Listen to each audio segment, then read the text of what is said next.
আমরা কি মানে এরপরেও হাভিয়ের কাবরেরাকে বাংলাদেশের কোচ হিসেবে দেখতে পাবো? হয়তোবা মার্কেটিং এর দিক থেকে লাভবানের জায়গা অনেক হয়েছে বাফুফের, আজকের ম্যাচ থেকে অনেক অর্থনৈতিক সাফল্য হয়তোবা আসবে। বাস্তবে ম্যাচটা আসলে বাংলাদেশের জন্য কতটুকু সুখকর ছিল? Coach, how will you rate your performance? এরপরেও কি আমরা হাভিয়ের কাবরেরাকে আরো দেখতে পাবো কিনা? এটা আমাদের ন্যাশনাল টিম ঠিক করবে। এরপরেও হাভিয়ের কাবরেরাকে বাংলাদেশের কোচ হিসেবে দেখতে পাবো? এখন এগুলা কোনো মন্তব্য সময় না, আমরা ম্যাচটা শেষ করেছি। অফকোর্স আফটার ম্যাচ ব্রিফিং একটা হবে, তখন আমি আপনার সাথে বিস্তারিত কথা বলতে পারবো। দেখেন, ম্যাচ তো ম্যাচই, রাইট, বাট আমি যদি দর্শকদের সাইড থেকে দেখি, একটা গোলে 7 গোল হয়েছে, এটা ডেফিনেটলি একটা বড় ওকেশন। বাংলাদেশের মেন্টালিটি 3-1 থেকে পিছিয়ে থাকার থেকে আবার রিটার্ন লেগ করা 3-3, এটাও একটা বড় ইম্প্রুভমেন্ট মেন্টালি। বাট যেটা আমি বললাম, এর বাইরে আরও টেকনিক্যালি অ্যানালিসিস করতে হবে, আমাদের অতীতে এবং আগামীতে কী আছে চিন্তা করতে হবে। সো অফকোর্স আমি আপনাদের সাথে যেটা করি, পোস্ট ম্যাচ ব্রিফিং একটা হবে। কষ্ট পেয়েছে দেখেন, আমি বাংলাদেশের জন্য সবসময় সাপোর্ট করি।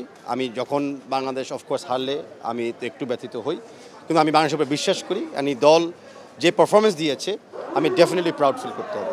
ইয়েস, ঘরে মানে তো সুযোগ নিতে পারি নাই, আশা করি এখন ফরেন সয়েলে আমরা সুযোগ নিতে পারবো, তারপরে ইন্ডিয়ার ম্যাচের জন্য প্রস্তুতি নিতে হবে। Thank you. একদমই না, একদমই না, কষ্ট সবাই করছে। যেটা হামজাও বলেছে যে একা মেসি কিছু করতে পারে না।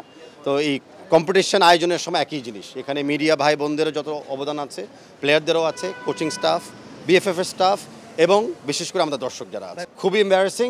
আমি মানে বিভিন্ন কাজ করতে যাই, আমি সবগুলো দেখতে পারি না। যেটা আমি বললাম, আমি আমার মন্তব্য আমাদের পোস্ট ম্যাচ অ্যানালিসিস অ্যান্ড ব্রিফিংয়ের সময় আমি দিব। ওকে, থ্যাংক ইউ।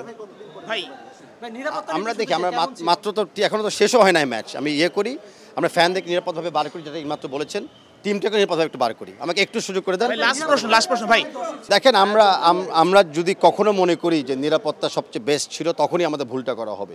আমরা সবসময় স্ট্রাইভ করব সকল স্তরে নিরাপত্তা সবসময় ইমপ্রুভ করার জন্য, ব্যক্তিদের জন্য, প্রতিষ্ঠানদের জন্য এবং আশপাশে যে কাঠামো যেগুলি আছে সেটার জন্য। তা নিরাপত্তার ব্যাপারে আমরা কখনোই কম্প্রেসার হতে চাই না। ভাই, জায়ান আহমেদের খেলা দেখেছেন, আমাদের একদম ডেবিউ ম্যাচ। তার খেলা দেখে কি আপনার কাছে একটু মনে হয়েছিল যে তাকে আরেকটু আগে নামালে হয়তো বা আমাদের লেফট সাইডে আরো ভালো হতো? এখন আমাদের জন্য 23 জন প্লেয়ারই অত্যন্ত ইম্পর্টেন্ট, অত্যন্ত ইকুয়াল। যে কোনো এক সময় 23 জনেরই অ্যাবিলিটি থাকে খেলাটাকে ঘুরে দেওয়ার জন্য। আর স্পেসিফিক প্লেয়ারদের ব্যাপারে আমি মন্তব্য করতে চাচ্ছি না। হয়তোবা মার্কেটিং এর দিক থেকে লাভবানের জায়গা অনেক হয়েছে বাফুফের, আজকের ম্যাচ থেকে অনেক অর্থনৈতিক সাফল্য হয়তোবা আসবে। বাস্তবে ম্যাচটা আসলে বাংলাদেশের জন্য কতটুকু সুখকর ছিল? ডেফিনেটলি আপনি দেখতে হবে, রেজাল্ট তো ডিজায়ার্ড না, কোনো সন্দেহ নাই। বাট এগেইন আপনি যদি ফুটবল পার্সপেক্টিভে চিন্তা করেন, 7টি গোল হওয়া একটি খেলায় এই ধরনের লেভেলে, এটা তো আপনি ডিনাই করতে পারবেন না। ভেরি কম্পিটিটিভ ম্যাচ হয়েছে। Very unfortunate the boys could not win, but আমাদের তরফ থেকে আমরা তো তাদের সাথেই থাকবো। আশা করি দেশবাসী তাদের সাথে থাকবে, তাদের পাশে থাকবে। উইল চিয়ার ফর দ্যাম, ইনশাল্লাহ আশা করি সামনে আমরা আরও বেটার করবো ইনশাল্লাহ। বাট অফকোর্স যেটা প্রথমেই বললাম, রেজাল্ট তো ডিজায়ার্ড না, কারোর জন্য, আপনাদের জন্য রেজাল্টটা ডিজায়ার্ড না। স্পেশালি যখন একদম লাস্ট মোমেন্ট আমরা 3-3 করে ফেললাম, তারপরে লাস্টে গোলটা কনসিড করাটা is very tragic, no doubt about ইট।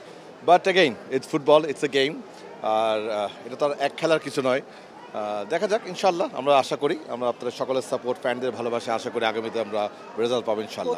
আমি আসলে ন্যাশনাল টিমস কমিটির কেউ না, আমি টেকনিক্যাল পারসন না, আমি এবার কোনো কন্ট্রিবিউট করতে পারি না, আমি কখনোই করি না, আপনি জানেন।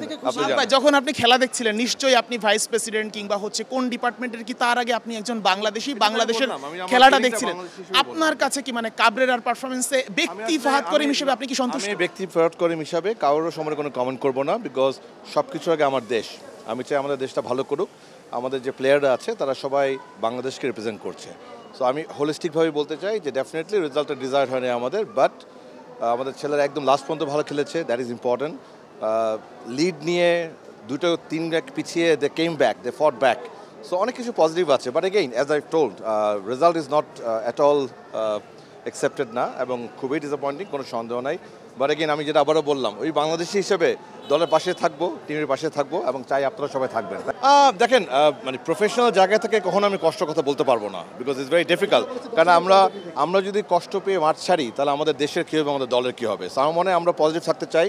অ্যাজ এ জাতি হিসাবে আমরা কিন্তু সবসময় বাধা পেরিয়ে আসি। সো আমি আশা করি আমাদের দেশের যে স্পিরিট, সেই স্পিরিট আমাদের দল খেলবে এবং তাদের পাশে আমরা সবসময় থাকবো, এবং ইনশাল্লাহ আমরা ভালো করবো।